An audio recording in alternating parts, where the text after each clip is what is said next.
एक ठिकाणी भाजपच्या कार्यक्रमामध्ये ते असतात, त्यांच्यावरती काही निर्णय होणार आहे का नाही? कारण तुम्ही जेव्हा पालकमंत्री पदाची सूत्र हातात घेतली होती तेव्हा तुम्ही असं म्हणाला होता की आगे आगे देखिए होता है क्या. मात्र आत्ताचा जो कार्यक्रम झाला त्यावेळेस मैंने तब भी बोला है, मैं अभी भी बोल रहा हूँ, आगे आगे देखो होता है क्या.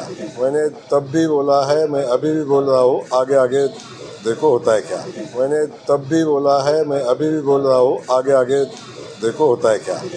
अभी आता जो कार्यक्रम झाला तो पक्षाचा कार्यक्रम नव्हता. आता जो कार्यक्रम झाला तो विद्यापीठाचा होता आणि त्यामध्ये कुणी यावं याच्याविषयी आम्ही बंधन नाही घालू शकत. पण मला वाटतं आपण बघताय मी आल्यापासून कोण कोण दिसतंय सोबत. ते आता तुम्हाला जाताना सुद्धा तुम्हाला सांगून जात आहेत, कधी काळी एक वेगळंच साम्राज्य मोहिते पाटलांचं या ठिकाणी होतं. आता कुणाच्या साम्राज्याविषयी मला बोलायचं की मी भारतीय जनता पक्षाचा कार्यकर्ता आहे आणि भारतीय जनता पक्षानं जी जबाबदारी दिलेली आहे ती जबाबदारी आपण पार पाडतो आहे. आणि इथं भारतीय जनता पक्षाच्या कार्यकर्त्यांना आणि सामान्य जनतेला न्याय देण्याची भूमिका सरकारच्या माध्यमातून घ्यावी म्हणून पालकमंत्री म्हणून मी काम करतो. कोण कानात बोललं कोण कुठं बोललं याचा परिणाम काय अधिकचा होत नाही आहे.